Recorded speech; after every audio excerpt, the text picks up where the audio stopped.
Estimados alumnos, ¿qué tal? ¿Cómo están? Muy buenos días con todos. Espero que se encuentren muy bien. Ya estamos listos para poder comenzar con la última sesión de teoría del curso. Vamos a ver lo que es dinámica de fluidos computacional a nivel teórico. Muy bien. ¿Qué tal? ¿Cómo están? Buenos días. Me han escrito dos alumnos con respecto a lo que es el laboratorio número 3. No se preocupen. Me envían las evidencias que enviaron el trabajo y me envían su informe también. Y luego tienen que presentar un reclamo por internet y lo solucionamos rápido. ¿Ya? No se preocupen, si lo han hecho, lo han enviado, ahí lo verifico. ¿Ya?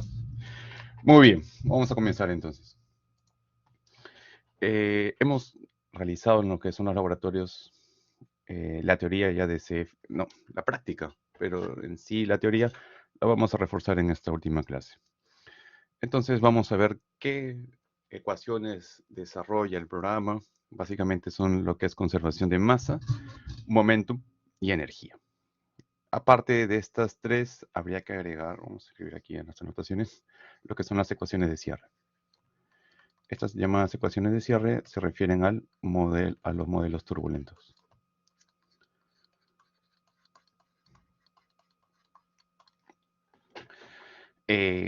Aplicar aproximaciones para poder reducir la complejidad de los sistemas de flujo. En algunos casos, por ejemplo, podemos el aire, darle un comportamiento de un flujo incompresible. Entonces, eso sería una buena aproximación siempre que el número de Mach sea menor o igual a 0.3. Entonces, se hace esa recomendación. Lógicamente que hay un error, pero en base a lo que se quiere hacer, por ejemplo, en lo que es análisis de transporte, por ejemplo, de contaminantes, sería una muy buena opción. Plantear las ecuaciones Navier-Stokes y describir cada uno de los términos. Vamos a hacer un pequeño repaso de las ecuaciones de Navier-Stokes, que son ecuaciones de momento, y simplificar parámetros para el modelamiento y simulación ambiental, en este caso ambiental o de flujos en forma general. Entonces, la dinámica de fluido computacional, conocida como CFD, Computer Fluid Dynamics en inglés, se define como el conjunto de metodologías que permiten al ordenador proporcionarnos una simulación numérica de dinámica de fluidos. ¿Qué podemos hacer, por ejemplo? Podemos resolver lo que son, poder visualizar lo que es la distribución del campo de presiones, el campo de velocidades, temperaturas, aceleraciones. Como vimos en el laboratorio número 2, me parece, determinamos lo que es en aerodinámica, lo que es la fuerza de sustentación y la fuerza de arrastre en flujos externos, lo que es aerodinámica. También, bueno, esto no hemos hecho en el curso, pero tendría que tener una capacidad de poder analizar en multifase, lo que es gas líquido, gas sólido, etcétera. Lo que es la composición de especies, reacciones de combustión, contaminantes y muchas cosas más. Entonces, es bastante amplio el tema de CFD y siempre lo que yo digo, recomiendo es, ¿qué es lo que quieres conocer? Si yo tengo un intercambiador de calor, por ejemplo, tengo lo que son dos entradas y tengo dos salidas, yo conozco, por ejemplo, ¿no? Esta temperatura, 80 grados Celsius, y este flujo frío, 30 grados Celsius, yo no utilizaría un CFD para determinar las temperaturas de salida. ¿No? Para eso utilizo las ecuaciones de balance de energía termodinámica. Yo usaría más un CFD para poder ver cómo es la distribución al interior de este intercambiador de calor. ¿Ya? Entonces, siempre hay que ver, ¿qué es lo que quieres determinar? ¿Quieres ver de qué manera, por ejemplo, interviene la geometría, interviene lo que son los deflectores? ¿De qué manera va a cambiar tu comportamiento de flujo? Entonces, sí, aquí aplicamos un CFD. Muy bien. Lo que ha sido la evolución del CFD, digamos, esta imagen es del libro de Hirsch, del 2007. Mira, a partir, digamos, ya del uso de las computadoras 1965, ya se empezó a hacer modelamientos, a resolver las ecuaciones matemáticas. Se empezaron con las ecuaciones potenciales, luego las ecuaciones de Euler, y ya en estos momentos, a través de un modelo turbulento, se pueden desarrollar en forma aproximada, porque todavía no se puede resolver en forma exacta la mayoría de problemas de Navier-Stokes. Si ven aquí, ven aquí hay unas estelas, ¿no? Esto es lo que vamos a ver, se llaman vorticidad. Dependiendo de la complejidad del modelo turbulento, nosotros vamos a poder ver a mayor o menor escala esta vorticidad. En algunos casos, por ejemplo, para lo que es la aerodinámica de este avión sin es necesario ver la vorticidad a nivel de detalle. Entonces se necesitan mayores modelos turbulentos más complejos para poderlo visualizar. Ahora vamos a llegar a lo que es modelos turbulentos, que básicamente es la teoría de esta clase. Cuando se hace una creación de un prototipo, no es que del CAD pasa a lo que es el sistema de producción, sino que hay etapas en ingeniería. El primero sería del CAD. Nosotros hacemos lo que es una simulación, hacemos un CFD, y en base a esto nosotros podemos determinar si nuestro modelo es correcto o no. Ahora, una vez que tenemos este primer prototipo, habría que fabricarlo a nivel de escala. Y una vez que se hacen todas esas pruebas ya en laboratorio a nivel de escala, recién ya podemos pasar a un nivel de producción. ¿Qué es lo que me ayuda el CFD a nivel de producción? En reducir costos, en reducir tiempos. ¿Qué se hacía antes? Del CAD se pasaba a lo que es directamente a un prototipo y luego se hacían las pruebas y luego se volvía a modificar el CAD. Entonces esto tomaba tiempo. Entonces ahora con la ayuda del CFD nosotros podemos hacer la reducción del tiempo y hacer que nuestros productos sean más económicos que la competencia, que el resto. La evolución de las computadoras hace 50 años, ¿no? Ahí, no recuerdo la teoría, pero dice de que cada 2 años iba a modificar lo que es el nivel computacional de procesamiento. Y eso ya se está alcanzando el límite, ¿no? Aquí a nivel de PC, a nivel de workstation. Bien, esto de acá, ¿cómo dice? ¿Cómo funciona un CFD? Lo que nosotros hacemos en un CFD es discretizar un dominio. Y estos dominios están discretizados en volúmenes de control. Entonces son volúmenes finitos. ¿Ya? Volúmenes finitos. No hay que confundir con la teoría de a nivel estructural que son los elementos finitos. Es otra cosa, es otra definición. Aquí, para fluidos trabajamos con volúmenes finitos. ¿Qué significa trabajar con volúmenes finitos? Significa de que, por ejemplo, de este pequeño elemento, lo que se va a hacer es desarrollar ecuación de continuidad, momento en cada uno de los ejes X, Y, Z y energía. Cuando hablamos de energía, en otras palabras, se está desarrollando lo que es la primera ley de la termodinámica. Entonces, a través que esto lo habíamos visto como el teorema de transporte de Reynolds, a través de una ecuación general, nosotros cambiando esta variable, tenemos, por ejemplo, si esta variable vale 1, se convierte en una conservación de continuidad de masa. Si transformamos este teta con la componente de la velocidad en el eje X, se transforma en una ecuación de momentum en el eje X igual en Y en Z, y si lo transformamos en entalpía, se convierte en la primera ley de la termodinámica. Esta es importante, esta frase. Recordar de que todos los modelos están equivocados, tienen errores. ¿Qué significa? Que nosotros hacemos simplificaciones para poder obtener un resultado. Si yo tengo un objeto, un dominio, esto vendría a ser mi dominio. Nosotros, por ejemplo, no tomamos hasta cierto punto lo que es la rugosidad. Y en algunos casos esto va a ser mandatorio. Entonces ya si nuestro modelo no tiene rugosidad, entonces ya tenemos un error. ¿Qué otro error estamos asumiendo? Por ejemplo, nuestro perfil de velocidad, nosotros podemos tomarlo como una constante, pero realmente puede tener una distribución. ¿Qué otro error? Por ejemplo, el túnel o lo que son las paredes que contienen a este sistema. El tema de radiación y otro largo, etcétera. Entonces, ¿quién asume esa consecuencia de esas consideraciones, de esos errores? El ingeniero. Entonces, en base a nuestro criterio, en base a nuestra responsabilidad, en base a asumir esos errores que pueden tener nuestro modelo, se puede tomar como cierto o hasta cierto punto como correcto los resultados, y en caso que, por ejemplo, la radiación es predominante y no lo estamos tomando, vamos a cometer un error y nuestro modelo va a fallar. Entonces siempre hay que tener mucho cuidado qué es lo que se está haciendo. Por eso que este curso se ha dado la teoría, para que ustedes puedan discernir si una consideración va a impactar de mayor o menor medida. Listo, hacemos un repaso de lo que es la MATI. Nada complicado, bastante puntual. habíamos visto que a través del teorema de transporte de Reynolds nosotros teníamos esta simplificación. Esta primera integral me está cuantificando lo que es la masa al interior del volumen de control y esta segunda integral me está cuantificando las, serían, para que sea positivo, serían las salidas menos entradas. ¿Ya? Esto está cuantificando salidas menos entradas de masa. Lo podemos reacomodar, se convierte entonces en entradas menos salidas igual a la variación de la masa entre el volumen de control. ¿Dónde va a desarrollar estas ecuaciones? En cada volumen de control. Entonces, si yo tengo 1.000.000 de elementos, va a plantear el balance de masa en cada 1.000.000 de elementos. Entonces, mientras mayor será el número de elementos, mayor será el tiempo computacional o el requerimiento computacional que uno necesita. Al final, entonces, la ecuación de continuidad no es otra cosa que garantizar la conservación de masa, y la masa siempre se tiene que conservar.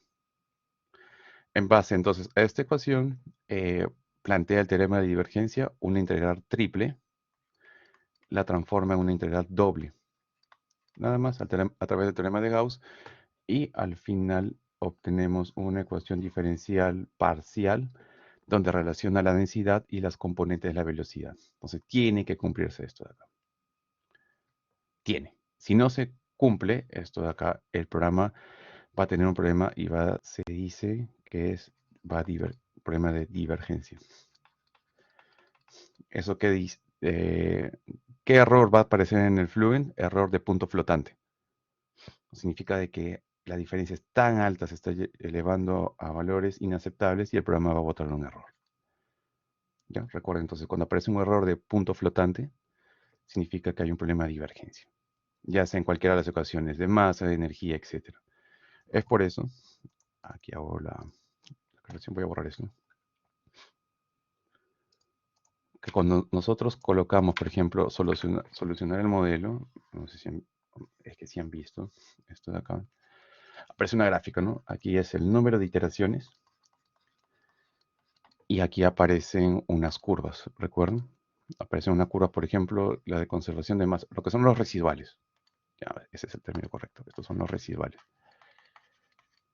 Entonces, ¿qué significa estos residuales? Significa que está tomando un valor en una iteración, por ejemplo, de cuánto vale la variación de la masa con respecto a otro punto. Entonces, este sería el punto n y este sería el punto n más 1. Entonces, se va cortando el error. Entonces, lo ideal es de que esto descienda o, en el mejor de los casos, no mejor, sino en el peor de los casos, que se mantenga constante. Pero, si ustedes ven en su simulación que va pasando, por ejemplo, esto sea masa, continuidad, por ejemplo, la de energía. La energía, si empieza a hacer esto de acá, entonces aquí hay problemas. Esto, cuando se empieza a incrementar el número de iteraciones, el valor de los residuales, entonces esto es una divergencia. Divergencia. Va a llegar hasta cierto punto en el cual el programa se va a detener. Entonces, esto hay que evitar. Hay, como les digo, alternativas a esta solución de esta conservación de masa. Es por eso que al inicio el programa en el CFD nos pregunta cómo queremos que tratar el fluido, como una sustancia compresible o incompresible. Si es incompresible, miren, no va a depender de la densidad de la conservación de masa. Entonces, esto es mucho más fácil de desarrollar para la computadora que desarrollar esto de acá. ¿Por qué? Porque esta densidad la vamos a tener que calcular. Nosotros no, el programa, que va a ser una función x, y, z, t. Entonces, para poder desarrollar esto, nosotros le tenemos que decir al programa qué modelo termodinámico va a utilizar para resolver la densidad. La más sencilla de todas es gases ideales, que también es un error, porque no existe el gas ideal, es un modelo termodinámico. Hay otros modelos mucho más complejos, y eso sobrecarga la computadora. Entonces hay que ver cuándo sí es necesario tomar nuestro flujo como compresible y cuándo como incompresible. ¿Ya? Muy bien. Con respecto a lo que es la conservación de la cantidad de movimiento lineal, la conservación de momentum, es lo que también vimos en clase. Aplicando el teorema de transporte de Reynolds, aparece todo esto de acá. La sumatoria de todas las fuerzas que se están considerando. Esto de acá es una partícula. pues vamos a poner una partícula es volumen de control, de discretización. Entonces, aquí, la sumatoria de fuerzas que se ejercen sobre toda la partícula, hemos visto estos componentes normales, esto es la presión. Y estos componentes que son tangenciales a las caras, estos esfuerzos son debido a los que es el esfuerzo cortante y esto es debido a la viscosidad. Entonces, presión, viscosidad generan esfuerzos y estos esfuerzos, si conozco el área, puedo determinar las fuerzas. Entonces, la sumatoria de fuerzas que se aplican sobre un volumen de control van a ser debidos a lo que es el peso de la partícula más la sumatoria de todos estos esfuerzos que se están considerando sobre la superficie de la partícula. Y esto nosotros lo podemos desarrollar, el cambio de la cantidad de movimiento en el volumen de control y esta integral evalúa el cambio de la cantidad de movimiento en la superficie. Y aparece un tensor de esfuerzos y esto es lo complicado, poder determinar los esfuerzos normales o cortantes para cada partícula. Entonces tenemos una matriz de 3×3 para cada volumen de control, imagínense. Entonces, si yo tengo 1.000.000 de elementos, voy a tener 1.000.000 de matrices de 3×3. Es bastante complicado, ¿no? Esto es lo que sobrecarga el modelo. Al final, vimos que se planteó la ecuación de Cauchy y el problema que tuvo él fue en definir este de acá. Todos estos términos, entre comillas, son fáciles de poder desarrollar. El problema es esta matriz de esfuerzos. ¿Cómo se desarrolló o quiénes fueron los científicos que pudieron estudiar esa matriz de esfuerzos? Fueron Navier y Stokes por separado. Entonces, dijeron, ¿sabes qué? Esa matriz de esfuerzos va a ser la sumatoria de dos matrices. Una matriz debido a una matriz diagonal debido a la presión, que estamos viendo aquí, este P, más la sumatoria de una matriz de esfuerzos cortantes debido a la viscosidad. Y esto es lo que hace complicado el análisis. Este término de acá, la viscosidad. ¿Cuál será el modelo más sencillo que hemos visto para desarrollar la viscosidad? Es a través de un flujo newtoniano. ¿Recuerdan? Para un flujo newtoniano, el esfuerzo cortante está relacionado con la viscosidad multiplicado por la derivada de la velocidad con respecto a un eje normal. Entonces, este término, esta ecuación, la usaron ellos para poder aplicar esta matriz y obtenemos esto de acá. Entonces, reordenando, sumando, simplificando, se obtuvo ya la ecuación de Navier-Stokes, que sería la piedra angular de lo que es la mecánica de fluidos.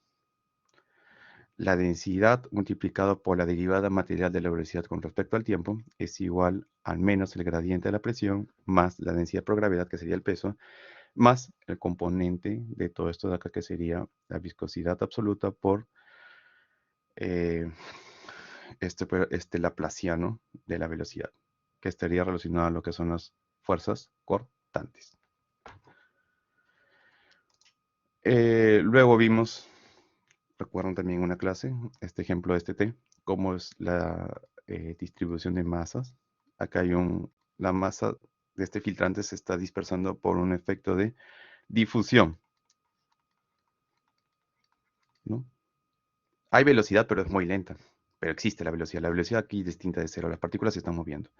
En cambio aquí, si yo agito esto a través de una cuchara, aquí ya aparece el efecto de la que es la convección.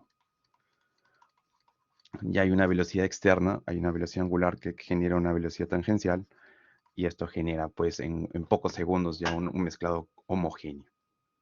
Entonces tenemos el término de difusión y convección. Y esto, bueno, en forma matemática también se puede entender, ¿no? Este término de esta integral sería el término de lo que es la convección, está ligado a la velocidad, el tema de difusión, el tema de generación y el tema de un análisis transitorio. ¿Ya? Entonces, eso es lo que desarrollo. Hay literatura más avanzada, si gustan, lo pueden revisar, por ejemplo, el libro de Holzmann, un libro que es de un alemán, pero está en inglés, donde él ya plantea las ecuaciones usando la notación de Einstein. Entonces lo pueden verificar lo que es continuidad, momentum, energía. Igual, En el libro de Hirsch también pueden encontrar la definición a nivel de volumen de control. No hay ningún problema. Seguimos avanzando. Y aquí ya tenemos el ANSYS. Esto ya lo hemos usado. Vamos a ver. Aquí esto ya lo hemos visto. Algo rápido. Genial. Miren, vamos a hablar de cosas puntuales, cosas que le van a servir. Si yo tengo, por ejemplo, este aerogenerador, tiene una altura, tiene un ancho, HW, como se ve en la figura. Entonces, ahora la idea es cómo voy a encerrar yo el dominio, ¿no? Porque, digamos, este dominio es aire. Ahora, ¿qué tan grande va a tener esta caja donde yo voy a insertar a este aerogenerador, por ejemplo? Las recomendaciones es de que debería ser no menor de 10 W y 5 H. ¿Y eso por qué? Para evitar lo que es que las capas límites choquen. Entonces, para tomar esto como un flujo externo, ¿recuerdan la teoría de flujo externo? Entonces, un flujo externo es aquel en el que el desarrollo de las capas límites no chocan. Entonces, aquí va a haber un desarrollo de una capa límite. Vamos a poner otro color. Aquí va a haber el desarrollo de una capa límite. Y aquí abajo también va a haber otro desarrollo de capa límite. Entonces, la idea es que estas dos capas no choquen. ¿Cómo garantizamos eso? Con estas dimensiones que no deberían ser menores.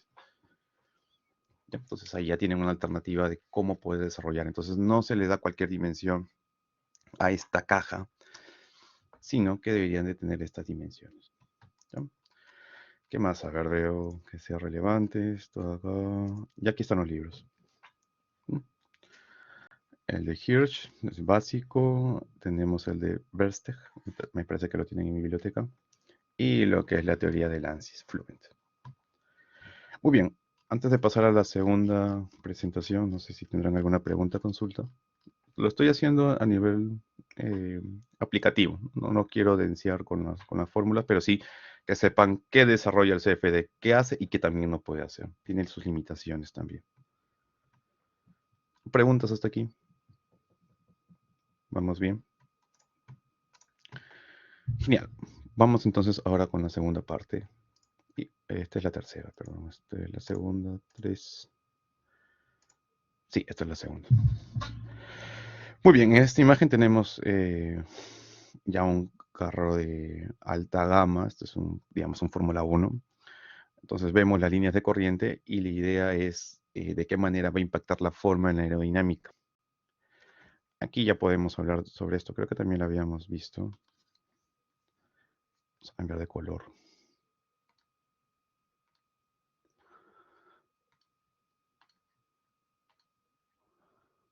Aquí.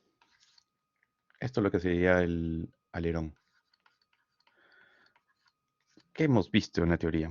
Hemos visto de que aquí va a haber, está de rojo, ¿no? Entonces aquí tenemos una alta velocidad abajo en el auto. ¿Qué genera una alta velocidad? ¿Cómo son las presiones? ¿Cómo me dicen? Si abajo tengo altas velocidades, ¿cómo serán las presiones abajo de este vehículo? ¿Cómo será abajo? ¿La presión es alta o baja? ¿Cómo es la presión aquí? La presión es baja. Si la presión es baja, entonces pierde esto adherencia. Va a perder adherencia. Entonces la idea de este alerón es poder hacer que esto se pegue al piso, esta llanta, si no se eleve. ¿Ya? Muy bien. Vamos a ver ahora lo que son, eh, hemos visto, ¿no? Régimen laminar, transición, turbulento, todo esto basado en el número de Reynolds. Y permite identificar esas etapas. Entonces aquí, algunas imágenes. Por ejemplo, aquí tengo un avión y se ve las vorticidades. Tengo un humo y se ve un modelo bastante complejo, ¿no? Aquí, atención a esto de acá. Esto es el gran detalle. Esto le habíamos dicho que se llaman las vorticidades. Entonces, ¿podemos ver estas vorticidades a nivel de CFD? Esa es la gran interrogante. Tenemos un flujo laminar y aquí tenemos un cauce de un río, un flujo totalmente turbulento. Acá hay una animación, esto es muy importante para explicar lo que es el modelo turbulento. Voy a cambiar la visualización. Bien, voy a poner play. ¿Qué tenemos aquí? Tenemos un cuadrado y observen aquí y aquí. ¿Qué habíamos dicho que se llaman estos de acá? Estas formaciones que se está yendo. Se llaman lo que son las vorticidades. Entonces tengo vorticidades a nivel macro. Total, se ve, ¿no? Se ve una turbulencia por acá, ¿no? Pero y aquí también. Y son pequeñas. Pequeñas y estos son grandes. Entonces en un CFD, ver esto es relativamente sencillo, relativamente. Pero ver esto, aquí ya sí, ya tengo que cambiar lo que es el modelo turbulento. ¿Qué es lo que quiero determinar? ¿Qué es lo que quiero hacer? Ya, en base a qué nivel quiero simular o determinar lo que son las vorticidades, será la forma como yo escojo el modelo turbulento. ¿Ya? Y eso viene aquí. Descartado. Viene aquí, mire, viene una pirámide. Entonces, mientras más complejo estamos más arriba en la pirámide. Entonces, el modelo más complejo, el modelo turbulento, será un DNS. Uno a menor escala, pero igual de complejo, sería un LES. Luego tenemos un RANS en estado transitorio y luego tenemos un RANS en estado estacionario. Entonces, nosotros hemos trabajado los laboratorios aquí, a nivel de RANS. ¿Ya? ¿Por qué? Por el tema del nivel computacional. Entonces, por ejemplo, aquí tenemos una llama. ¿Ya? Entonces, si tenemos un modelo RANS, nuestra simulación va a salir así. Va a salir como una flama, ¿no? Y lo podemos ver así. Aquí no vemos a nivel la turbulencia. No vemos las vorticidades, perdón. En cambio, si queremos ver vorticidades a nivel macro, usaremos un modelo LES. Aquí ya se ven, miren, las vorticidades. Y si queremos ya ver las vorticidades a nivel macro y a nivel pequeño, entonces usamos un DNS. Pero el cálculo computacional aquí necesitamos supercomputadoras. Al menos que estemos en la Universidad de Stanford, tenemos su centro de cómputo, lo podremos hacer, pero si no, no. Tan complejo es esto de acá. Entonces aquí ya aproxima lo que es la ecuación de Navier-Stokes, de lo más cercano a poder desarrollarlo. Luego un LES, ya hay una simplificación en esos modelos, y luego tenemos nuestro RANS. ¿Ya? Entonces tenemos tres modelos turbulentos: DNS, LES y RANS.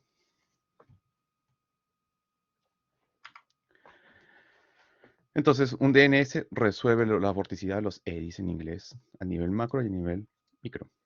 Un LES a nivel solamente macro, y aquí no lo resuelve. Y un RANS no resuelve, ¿no? Solamente hay una aproximación. Flujo laminar, miren, todo se mueve con una lámina en esta tinta. En tema de transición, ya hay un poco de turbulencia, y aquí el modelo turbulento ya es totalmente caótico, con altos números de Reynolds. Bueno, esto ya lo hemos visto: la forma del número de Reynolds, densidad, velocidad, la longitud característica sobre la viscosidad absoluta. Entonces, ¿qué es DNS? En inglés, Direct Numerical Simulation. ¿Ya? Aquí ya aproximan las ecuaciones Navier-Stokes, es lo más complejo. Miren, aquí las vorticidades se pueden ver a nivel micro, pequeño, a nivel macro. Un LES es un Large Eddy Simulation. ¿Ya? Y luego tenemos lo que es el RANS, Reynolds Average Navier-Stokes Simulation. Y esto es lo que se utiliza mayormente en ingeniería, para lo que es simulación. Esto de acá es más que todo para lo que es investigación, o cuando estas vorticidades impactan en el modelo, ¿no? Pero ya son modelos más complejos. ¿Ya? Listo. Entonces vamos a hablar sobre los modelos RANS. Hay toda esa familia. Entonces, no solamente en RANS existen varios modelos turbulentos. ¿Ya? Más o menos, ¿cómo funciona esto? Aquí vemos el nivel, un espectro de velocidades. Entonces tenemos una velocidad máxima, perdón, eso es un espectro, ¿no? Y tenemos velocidades mínimas. Entonces, podemos hablar, de forma matemática, podemos trazar una velocidad promedio, que sería esta recta de acá, y podemos tener una variación de esta velocidad, los picos, ¿no? Cuánto alcanza el pico máximo y el pico mínimo en base a esta velocidad promedio. Entonces, eso es una forma de poder sacar lo que es la velocidad. Entonces, ya la velocidad no es una constante, sino es un espectro. Y en base a esto empieza a plantear lo que son las ecuaciones RANS. ¿Ya?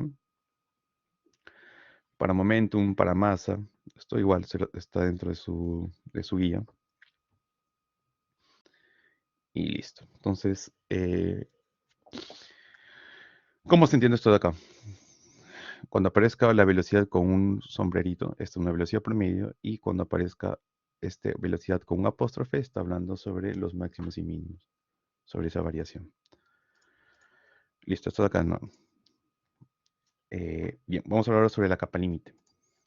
Hemos visto y hemos estudiado que lo más complejo para poder desarrollar es todo lo que está al interior de la capa límite, por eso que es bueno conocer este espesor.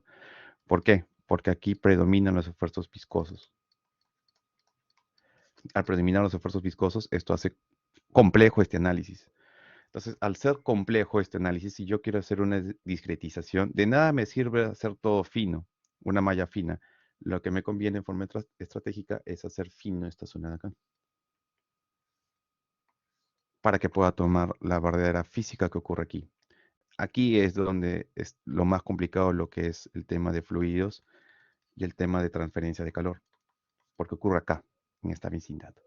Si esto lo hacemos mal, no sirve de nada lo que viene más adelante. Entonces van a botar errores en la simulación.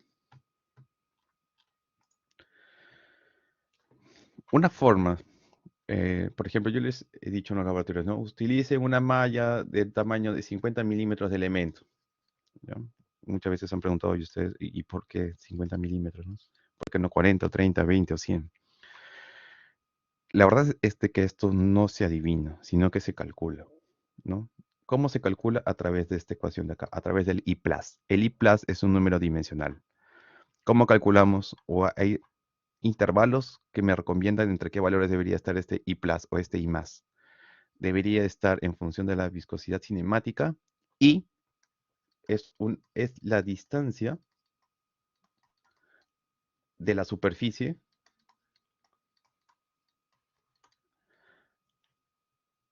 hacia la primera celda de fluido.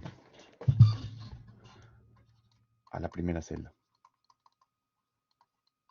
¿Eso qué significa? Significa que, miren, voy a ponerlo con otro color.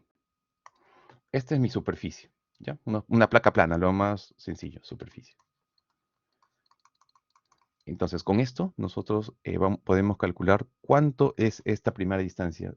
¿Qué distancia debería tener esta de acá, este I, hacia nuestra primera celda? No sé, 1 milímetro, medio milímetro, 3 milímetros. Y en base a esto, luego se hace un inflation y dicen, ¿sabes qué? Ya tu primera capa ya va a ser 1.2 veces de la primera, y así va incrementándose. Entonces, este primer valor es muy importante. Como les digo, no se adivina, sino que se calcula. Vamos a pasar esto aquí, ¿no? Hacer esto de acá. Miren, aquí hay una malla y aquí hay otra malla mejor, ¿no? Porque y está tomando o va a tomar la física de esta subcapa viscosa. Acá hay un ejemplo, ¿ya? Igual, esto se los he compartido. Este PPT después lo pueden revisar con mayor detalle. Tengo una placa plana de 1 metro de longitud. Tengo aire que está circulando a 20 metros por segundo, sería el U infinito. La densidad para la temperatura a la que se encuentra es de 1.22 kilogramos sobre metro cúbico y la viscosidad absoluta de 1.8 por 10 a la menos 5. Entonces, calculamos el número de Reynolds. En este caso es mayor que 5 por 10 a la quinta, es un flujo turbulento. Y aquí nos da una recomendación, ¿no? Para este tipo de problemas, usar un I+ aproximadamente de 50. Y con esto vamos a calcular este I. Este es el problema, el cálculo de este I. Y esto en el Fluent se le conoce como el first layer, la primera capa. Esa es una distancia. Y esta distancia la conocemos como I. Entonces, esto es, ¿cuánto vale esto? Milímetros o metro, lo que fuese. Para ello, entonces despejamos el I. en función del I plus y todos los términos. Este término es la velocidad, una velocidad cortante. ¿Cómo se calcula? Como la raíz cuadrada del esfuerzo cortante en la superficie de la pared sobre la densidad. ¿Cómo calculamos este esfuerzo cortante? También sería fórmula. Para esta superficie, para una placa plana, va a ser 1/2 del factor de fricción, la densidad, por el infinito elevado al cuadrado. Podemos buscar en literatura y me dicen que este coeficiente de fricción está aquí. También lo pueden ustedes buscar en la clase, lo hemos hecho. Reemplazamos, calculamos la velocidad cortante de 0.82 metros por segundo, lo reemplazamos y miren, sale el valor. El I debería de tener una distancia de 9 por 10 a la menos 4 metros, que es esto en milímetros sería 1 milímetro. Y en base a eso se hace lo que es el mallado. Si yo realizo un I mayor a 2 milímetros, no voy a tener un error en mi simulación. Me va a salir el resultado, me van a salir colores muy interesantes, muy bonitos, pero no tengo la certeza de que los resultados estén bien. ¿Ya? Entonces, este I hay que calcularlo. Bueno, la separación de la capa límite, eso ya no. Con respecto a lo que son modelos RANS, tenemos así, de menor a mayor. El más simple de los modelos RANS es Parlat-Almaraz. Solamente utiliza una ecuación de modelo turbulento. Luego tenemos la familia de los más comunes, el K epsilon y el K omega. Y luego ya tenemos modelos más complejos, que son los modelos de Reynolds y lo que son los K omega SST. Y es aquí, si ustedes recuerdan cuando abrimos el Fluent, tenemos, miren, de lo más simple, un modelo no viscoso, que eso no existe, sería un error, pero en ciertos casos quizás lo puede servir. El menos complejo ahora, el laminar. Luego tenemos los RANS Sparlat-Amaras, son RANS. K epsilon es un RANS, K omega es un RANS. Transition KLL omega también es un RANS, ya tiene tres ecuaciones, es más complejo. Una transición SST también es un modelo RANS. Reynolds Stress también es un modelo RANS. Scale Adaptive Simulation también es un modelo RANS. Luego tenemos un DES, esto ya es otro tipo de modelo turbulento, y luego tenemos un LES. No hay DNS, ¿no? No, ni siquiera ya es tan complejo que ya ni lo plantean. Entonces tenemos lo que son los LES y DES. Y si se ven aquí, hay coeficientes que se pueden modificar. Estos coeficientes para poderlo modificar, esto sí es en base a una calibración. ¿Qué significa? De que yo realizo mi simulación y luego realizo mis pruebas en laboratorio. Entonces yo puedo modificar estos valores para poder acercar mi simulación a los valores que tengo en mi laboratorio.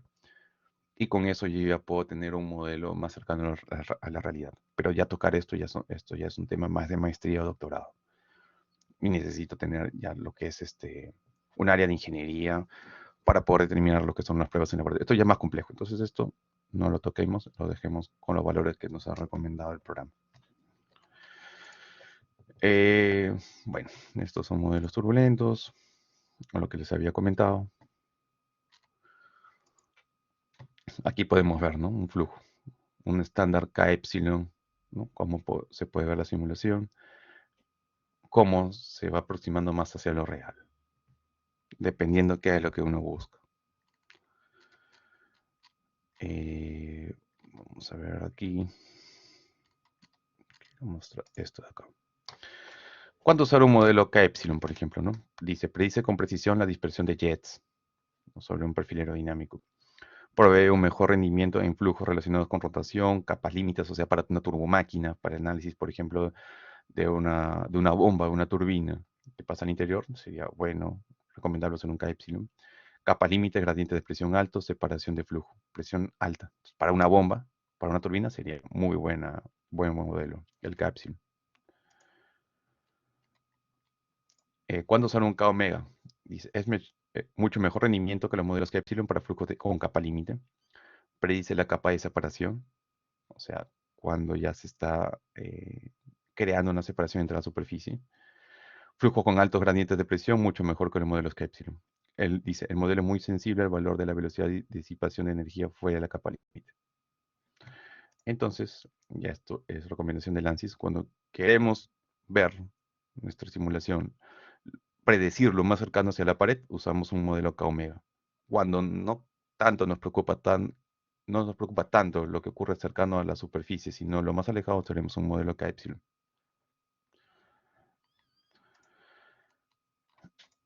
Y cuando no sabemos qué modelo usar, la recomendación que nos dice el programa es usemos un K omega SST, que sería esta opción de acá. No se sabe qué modelo usar. Vamos a retroceder aquí. Van a usar el de acá. Este de acá. Cuando no se sabe, utilizan la transición SST. ¿Ya? Listo. O también el de acá. Estos dos. Muy bien. Eso es con respecto a lo que es el modelo turbulento. Ya saben, a nivel de aplicación de ingeniería, usamos RANS. Y dentro del RANS tenemos K epsilon, K omega y K omega SST. Bien, antes de pasar a la última presentación, no sé si tendrán alguna pregunta, consulta. El tema, justo me escribió un alumno, ¿no? El tema de CFD es bastante complejo. Normalmente, esto de acá no se ve en el pregrado, se ve más a nivel de maestría o doctorado. Pero ustedes tienen una ventaja de poderlo ya haberlo visto aquí. Y si a alguno les interesa, quieren tomar esta especialización, hay maestrías en el extranjero donde sí se hace. Por ejemplo, en la Universidad de Purdue. Tengo una alumna que ya va a empezar en diciembre lo que es una maestría en CFD en Purdue. Y tengo también otro alumno que está en la Universidad de Alberta, en Canadá. Son dos buenas universidades para lo que es el tema CFD. Bien, y veamos ahora lo que es la parte 3.3. Aquí ya verá un poco más ya del programa.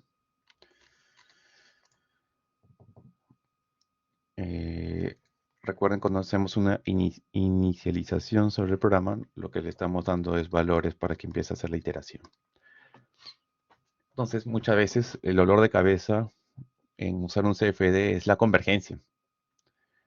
A veces no se logra la primera, bota errores y ahí viene ya la experiencia en lo que es el modelamiento para poder acercar y acelerarlo con lo que es la convergencia.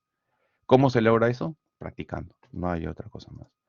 A algunos les gusta, otros no, porque a veces es bastante frustrante no encontrar el error, pero una vez que se logra encontrar y se puede mejorar, es bastante satisfactorio. ¿Ya? A ver, ¿qué podemos sacar acá? Aquí ya recomiendo cuando usar un modelo basado en presiones, un modelo basado en densidades. Esto es cuando ya tenemos densidad variable. Ya, entonces todas esas alternativas. A nivel de turbomáquinas, una hélice, esto de acá es un hélice de un barco, por ejemplo. Lo que se quiere evitar aquí es el fenómeno de cavitación. ¿Recuerdan? Eso lo hemos visto en el curso. ¿Qué es la cavitación? La cavitación se genera cuando tenemos este sistema en turbomáquinas. El principal dolor de cabeza son las bajas presiones. ¿Por qué es un dolor de cabeza en una turbomáquina, en una hélice, en una turbina, en una bomba? Porque cuando se tiene bajas presiones, la termodinámica me dice de que puede ser tan baja la presión que esto se pueda, vamos a poner entre comillas, empezar a hervir. ¿Qué significa que se empieza a hervir? Que se empiezan a formar burbujas de vapor. Esto, en el momento estas burbujas chocan con acá, implosionan y erosionan el material. Hacen una pequeña explosión. Entenderlo así. Entonces, si hay miles y miles constantemente formándose, esto de acá lo que se va a originar es un agujero. Se va a empezar a picar. Y esto es muy complicado. ¿Por qué? Porque va a perder masa. Al perder masa genera vibraciones. Eso también lo estudia bastante un ingeniero mecatrónico. Y puede romperte el eje de conexión. Puede romper esto de acá. O sea, es lo peor. Ya está fuera de las condiciones de diseño. Entonces, ¿qué es cavitación? Es un efecto que se genera por bajas presiones y lo que hace es que el fluido hierva, haga un cambio de fase, implosione sobre la superficie y lo pique. ¿Ya? Entonces, eso siempre hay que controlar el tema de la cavitación. unas imágenes más, vamos a ver. Ya este es multifase. Igual se los dejo. Ya no es parte del curso, esto es un poco más complejo. Por ejemplo, es que el CFD, por ejemplo, podemos hacer la simulación de lo que son olas. Tengo un tesista que está desarrollando el tema del impacto de olas sobre superficies marinas, ¿no? Sobre una superficie de extracción de petróleo, por ejemplo. Tengo otro alumno que está desarrollando el tema de sloshing, que es sobre un tanque de transporte de combustibles se colocan unos baffles para evitar de que al momento que esto frene, el fluido golpee con tanta presión que pueda reventar las tapas del tanque. Ya, esto es el sloshing. Entonces son muchos los temas de investigación que se pueden hacer. Se puede optimizar, por ejemplo, ya para un ingeniero mecatrónico, lo que son los drones, ¿no? Que se puede simular el nivel de sustentación. El principal dolor o el tema de un dron actualmente es la autonomía, el tiempo. El tiempo de vuelo es reducido. Entonces con esto se puede hacer simulaciones en CFD para aumentar el desempeño, reducirla, por ejemplo, lo que es la fuerza de arrastre, reducir el drag y con esto ganar el tiempo. La autonomía de un dron. Para eso ustedes podrían aplicar la teoría del curso. Vamos a ver. Hay algo más que quería hablar, pero no lo veo aquí en las PPTs.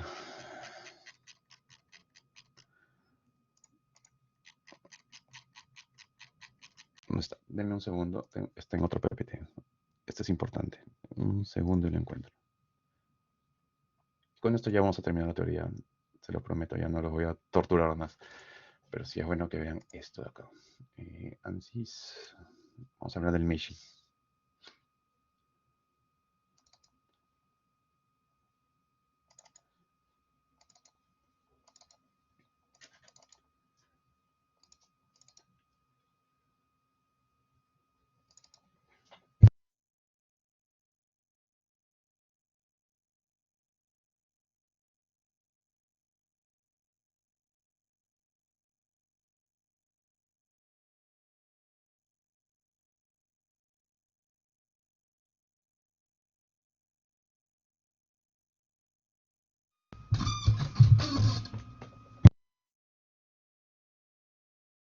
Bien. Hasta que me olvide, les comparto esta lectura.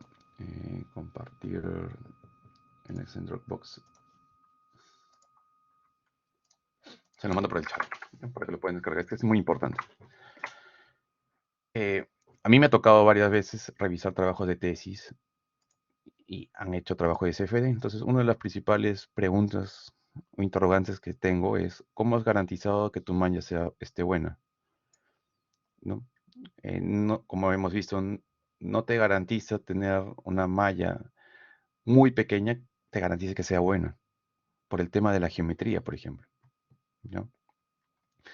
Entonces, en un CFD, vamos a adelantar aquí. En un CFD, lo que siempre tienen que buscar es que sea una malla estructurada, dentro de lo posible, ¿no? ¿Qué es una malla estructurada? Que tenga esta forma de acá, de cubitos. Esta es una malla estructurada.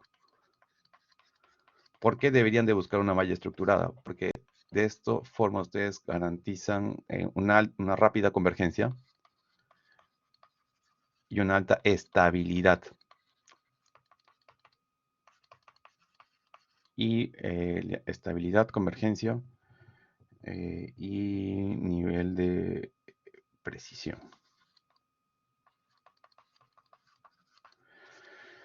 Ya. Hay un detalle con lo que es el modelamiento. No se pueden lograr siempre los dos que sean altos, la estabilidad con la precisión. Entonces, para hacer algo preciso, tengo que hacer lo más pequeño, los volúmenes finitos, y esto hace perder estabilidad. ¿Qué significa perder estabilidad? Significa que es más propenso a diverger. Es más propenso que un error de punto flotante. Entonces, el programa tendería a fallar, tendería a hacerlo más pesado, a hacerlo más complejo. Si yo lo hago más preciso, si hago este mallado más tupido. Entonces, yo puedo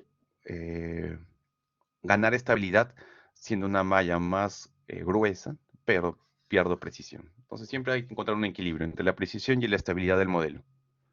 ¿Cómo logramos eso? que hay una mejor forma de lograr eso es con una malla estructurada. ¿Ya? Aquí se puede hacer por la forma que tiene, pero hay casos en los cuales no puedo lograr una malla estructurada, tengo que hacer una malla no estructurada y más que todo, por ejemplo, cuando tengo superficies curvas. Entonces, aquí yo no puedo colocar un cuadrado, tendría que colocar tetraedros o triángulos, que son unas mallas adaptativas, pero son mallas no estructuradas. ¿Cuál es el problema de estas mallas no estructuradas? De que en algunos casos no son estables, pero no me queda otra alternativa. Entonces, lo mejor es que sea hexadominante, hexa, y luego ya ni modo, si es que no se puede, por la forma que tenga el dominio, tendría que ser triangular, ¿no? En un 2D o en un 3D tipo prisma, tipo pirámide, ¿no? Tipo prisma.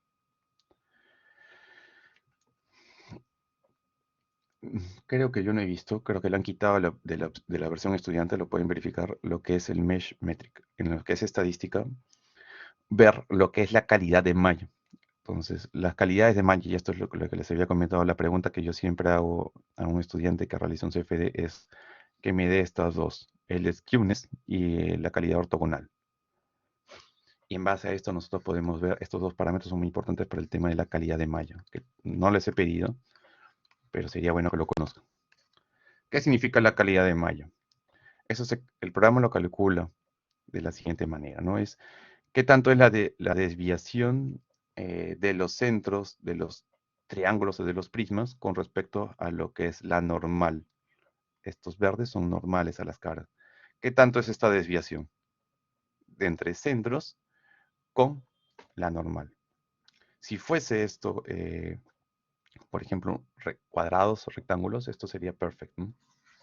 Sería uno. La otra es a través del skewness, perdón, a través de la medición de estos ángulos, esta distorsión. Entonces, esto sería bueno, lo tomen un pantallazo o lo que les he dado a la PPT. Recuerden, estamos en la página 14 de la PPT. Y esta tablita es muy buena. Entonces, con esto ustedes pueden ver qué tan bueno es su malla.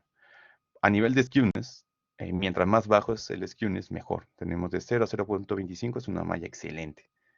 Muy buena de 0.25 a 0.50, buena de 0.50 a 0.8, aceptable de 0.80 a 0.94 y mala hasta estos valores. Entonces, si tienen esto a nivel de promedio, entonces es una malla mala y habría que mejorarla.